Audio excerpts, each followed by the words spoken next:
জঙ্গি হামলা হলে কিভাবে আত্মরক্ষা করবেন সে সম্পর্কে ব্রিটিশ পুলিশ সহ অনেক বিশেষজ্ঞ দল বিভিন্ন মতামত দিয়েছে। আমরাও আজ আপনাদের আত্মরক্ষার কিছু কৌশল জানাবো। বয়স্ক ব্যক্তি যারা আছেন, বয়স্ক ব্যক্তিদের টয়লেটের উপর কন্ট্রোল কম, এটা জঙ্গিদের মনে করিয়ে দিতে পারেন। দাদু, এদিকে আসেন। বাবা, আমি তো বুড়া মানুষ, আমি তো টয়লেটের উপর কোনো কন্ট্রোল নেই। তোরা আমাকে যখন মারবি তখন যদি আমি কাপড় চোপড় নষ্ট করে দেই, তোর পরিষ্কার করবে কে? দাদুর কথায় তো যুক্তি আছে। থ্যাংক ইউ দাদু। ওই কে আছিস? দাদুর কোমরে বসে আমার।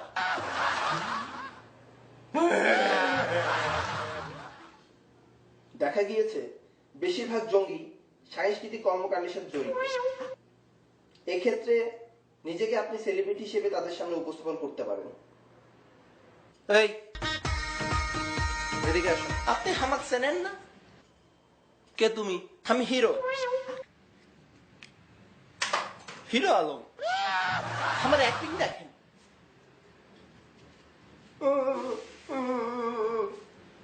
কি হচ্ছে কি হচ্ছে কি হচ্ছে?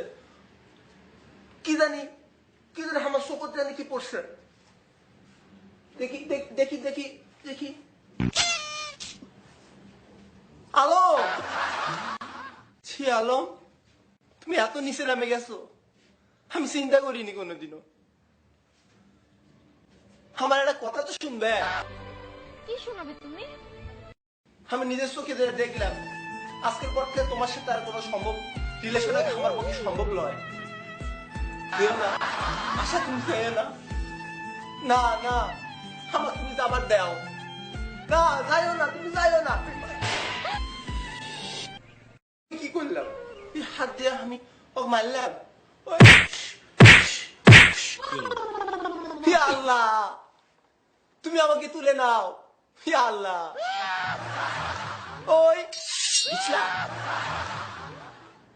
জঙ্গিদের কথার উচ্চারণ খেয়াল করে নিজেকে তার দেশি লোক হিসেবে উপস্থাপন করতে পারে। ওই সকলে লাইনে খাও। ভাইজানের বাড়ি কি বরিশাল? হয়। আমের বাড়ি কমবে? মোর বাড়ি তো বরিশাল, মুলাদিশা। কি আমি তোমার দেশি মানুষ, আমনে কোন চিন্তা হইলেন না? আমের যেন এইসব খুন খারাপে দেখতে না হয়, মুই আর ব্যবস্থা করতে আসি। হ ভাই, ডর করতে আছে।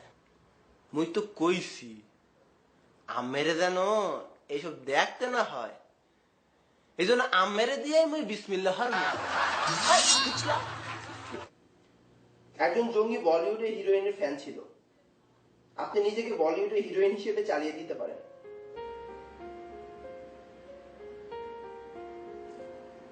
কে তুমি?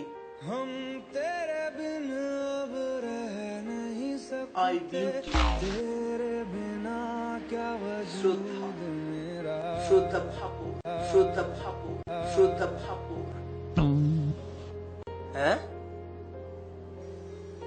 हम तेरे बिन अब रह नहीं सकते, কি মিথ্যা কথা? तुझसे আমি তো আগেই বলেছি আমি শ্রদ্ধা ভাবো।